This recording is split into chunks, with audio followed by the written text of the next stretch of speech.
Once upon a time, there was a young woman who lived with her parents and siblings.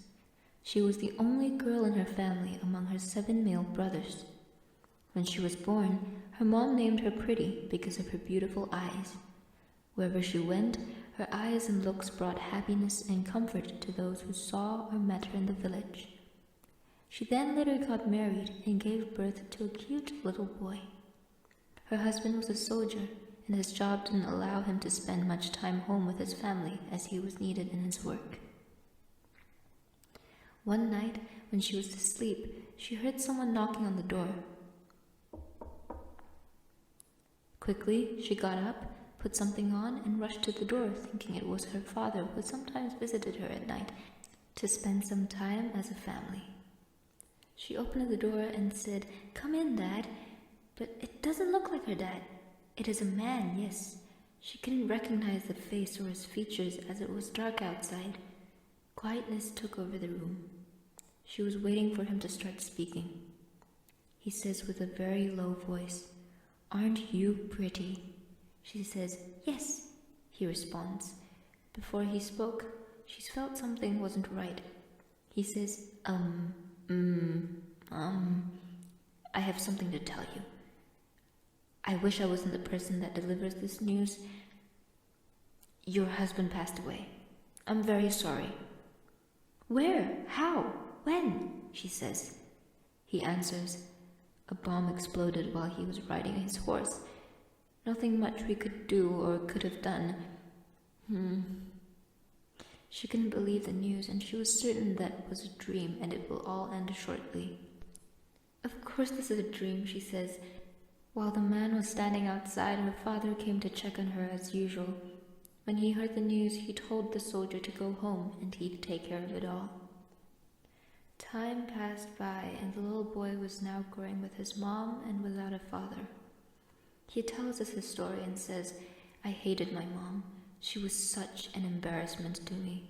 My mom was loved by all the people who lived in our village, but I hated her. She used to hug me every night and cry. She used to call me with a name which is not my name. When I ask, she says, 'When you grow up, you'll know it all.' My grandparents suddenly passed away in an accident. My uncles sold everything they had in the village, then traveled all to different cities. We had no one left to take care of us. At the time, we became poor. My mom had to do anything to earn money. She'd clean the neighbors' horses, collect eggs from the barn, and in return, they bought our weekly shopping, which was barely enough to feed us for 3 days. For the rest of the 3 days, we soaked dry bread in water, added bits of sugar, and ate it to feed our hunger.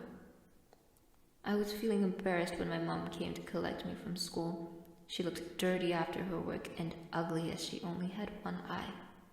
Her other eye was always covered with a black plaster or cloth which made her look like a pirate. I was so embarrassed. How could she do this to me? She should not pick me up from school anymore. My friends used to call me the son of the lady pirate. They say your mom only has one eye. I wish that my mom would just disappear from this world and I get to go live with my uncles. So I told my mom, "Mom, why don't you have the other eye?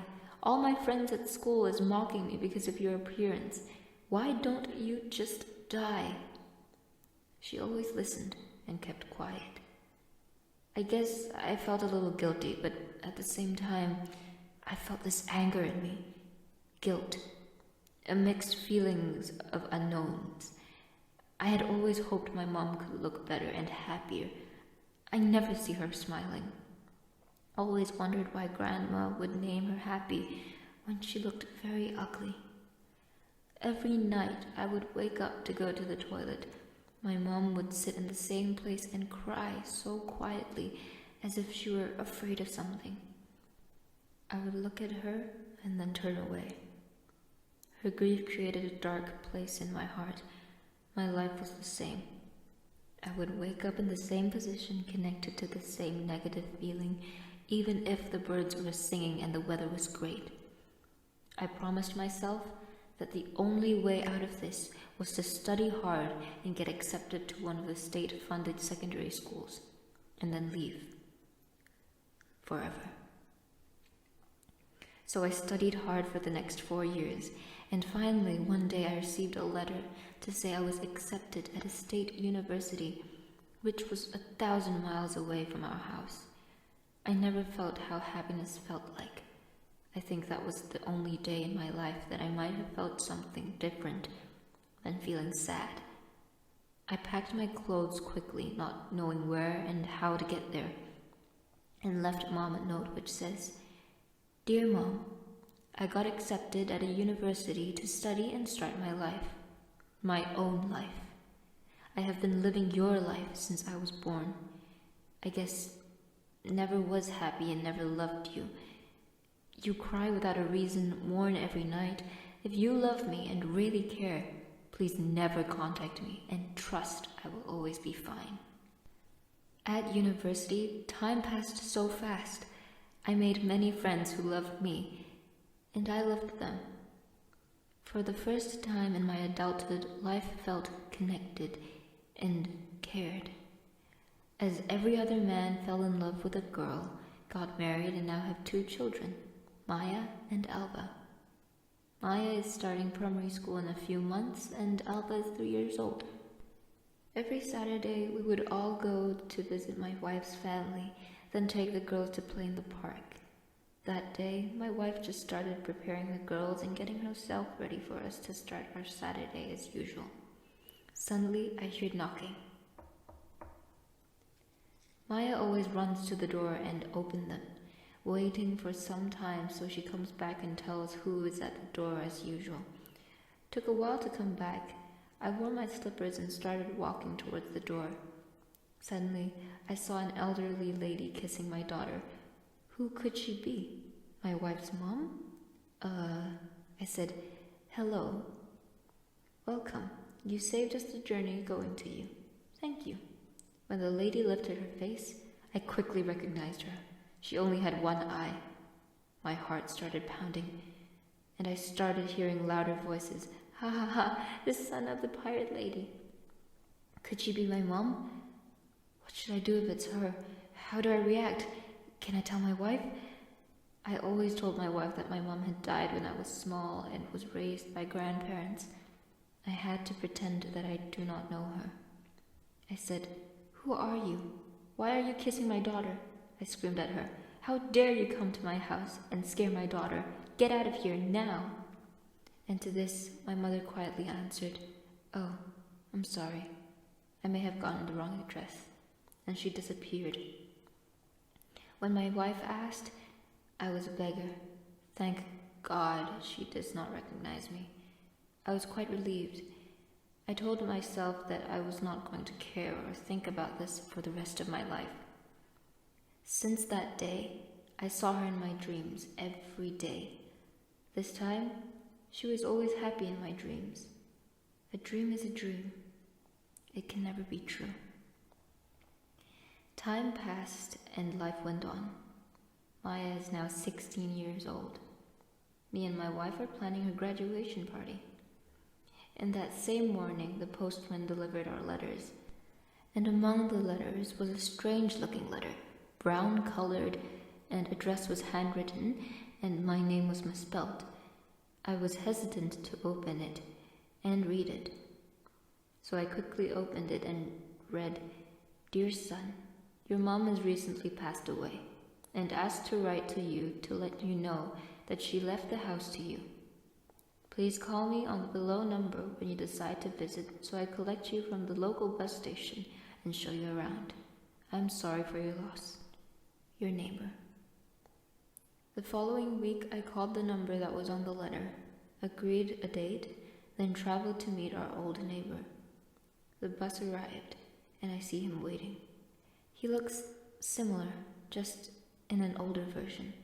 He hugged me tight and told me how much he missed me. He offered me to have dinner together, but I said that I couldn't, as I had to take the bus before dawn. He drove to the house. The village had changed. I can barely see people riding horses or donkeys. Everyone almost owns a car now. Children wear uniforms instead of shirts. When we arrived to the house, he handed me the key and said to call him once I finished to drive me back to the station. Before leaving, he said, this is a letter from your mom. She asked me to give it to you and only open it when you enter the house. I said thank you and that I would. I came inside the house. It looked exactly the same as how I left it. Only the floor tiles had more holes in them. For a second, I could see everything. Where I slept, how she cried, where she cried. I knew I had to leave quickly before the nightmare restarted again. Before leaving, I remembered to open the letter. I opened it and started reading. My son, life has been long enough now, and if you are reading this letter, it means that I have left this world. I thought of you in every minute of my life, and every time someone knocked at the door, I had hoped it was you. Hence, I started searching for you when I heard that you got married and had children. I wanted to see my grandchildren before I had to leave this world. I'm glad that I got to. I don't blame you that you didn't want to see me, and I'm sorry that I only had one eye. I'm sorry I was an embarrassment for you. When you were little, your father passed away just after you were born. Hence, I was calling you with his name when I was putting you to sleep, as I saw him in you. Regarding my eye, when you were a toddler, you developed a serious illness which was going to make you unable to walk for the rest of your life.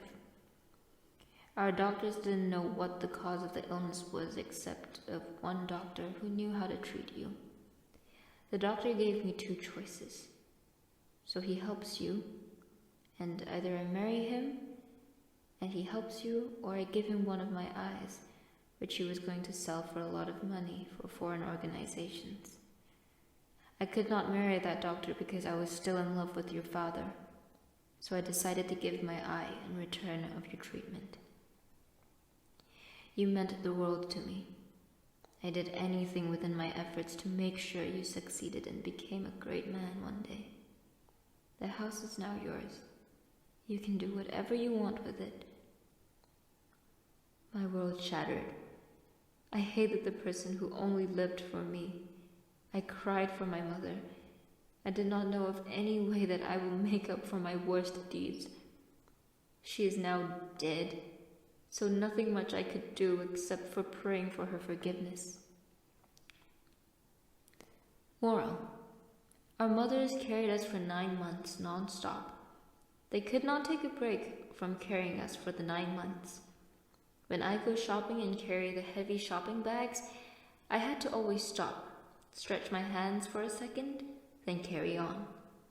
Whatever we do, we can never make up for their struggle. Some of us, their mothers are still alive. Some have left this world. For those whose mothers are still alive, you still have this chance to do whatever you want to make life easier for them.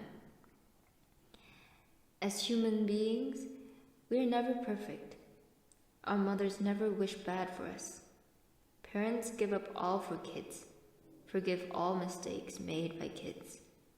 There is no way to repair or repay what they have done for kids.